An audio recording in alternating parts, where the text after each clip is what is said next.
let's go ahead and talk Thursday night football, son. If you could call it that, if you could call it that, if you were gonna decide to miss one, this might be it. Everybody thought that about 2.5 quarters into that Bears Broncos game, that the Broncos were the bottom of the barrel. Oh no, the Bears blew that big lead, and Denver came all the way back. Coach Payton coached them up. The winless Bears are now on the road against the 2-2 Washington Commanders. That game is Thursday night. But so as far as Sam Howell and the Commanders go, like they've looked like, I mean, they're 2-2. They've looked like a closer to being great team or good team than the Bears have. I'll take the Bears. After last week's performance, you got to start Justin Fields. The Washington D has been kind of up and down, so you're going to start Justin Fields. You can't bench DJ Moore. And I'm going to go ahead and tell y'all right now, if you never listen to anything Old Big Hole says, listen to this. Don't do something stupid like pull Sam Laporta and play Cole Kmet. Don't do something stupid like pulling Dallas Goedert and starting Cole Kmet. You are going to start chasing points for a tight end that randomly blew up. I'm just throwing that out there. Randomly. Just randomly blew up. Just throwing that out there. But as far as the Bears. But no, hold on a second. Did you mention Khalil Herbert? I did not.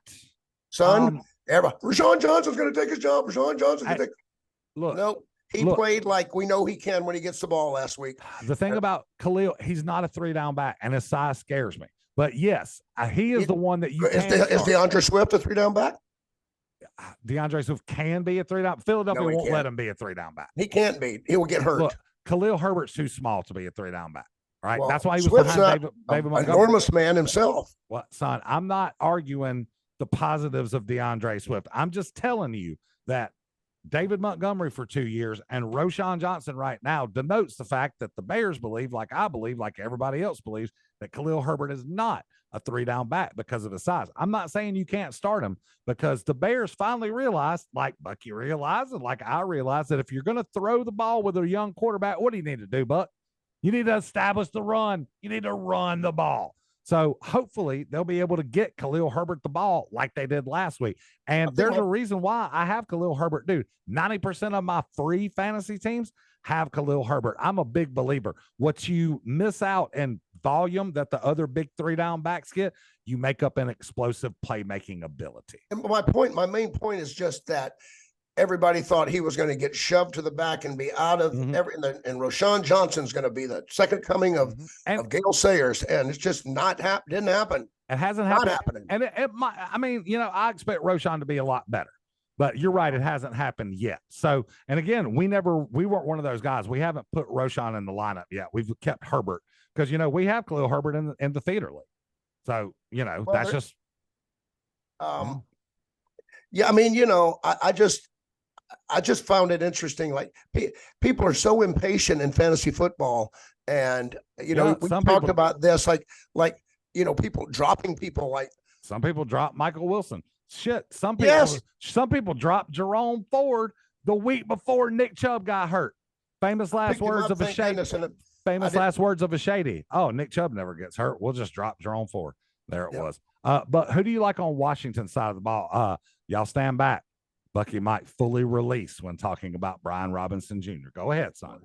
I love him, son. I know you do, son. What a story. What a story. And he just got no love in the draft. Nope. When he was drafted, he's slow and he's sluggish, but he's big and strong, like Alabama running backs are. That's what they do. They run over people, a la Derrick Henry.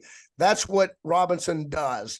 And you start him, you start McLaughlin, Dotson, I don't think you can start him right now. So. Not right now. It's unfortunate, but you just can't. And if you're desperate, tight end wasteland, Logan Thomas has been. He is who he is. Jonnu Smith or Logan Thomas. But anyway, and I'm starting the Commanders defense as well. Oh yeah, that's a good call. Without question, you start them. But in the line, what would you think the line is, son? I would say Washington by 5. Well, you're not far off. The Commanders minus 6.5. Oh, okay. Yep. Again, I would buy the extra half point to 7, and I will take The Washington. Commanders. Yep, that's what I'm thinking too. 100%. Well, I hope it's a good game. I would probably be tempted to take the under. I would imagine the under is like 20 or 24 or something. It's probably a little bit higher than that. You know, the game's gonna be what it is, but it's like that Seinfeld episode when they're writing the pilot, you know, about nothing, and the guy goes, "Well, why are we watching it?" And he goes, "Because it's on TV." That's right. That's why you're watching us, because we're on your social media. Check us out on Spotify. We will have a full podcast coming up soon. Yes, sir. At some point we will. Well,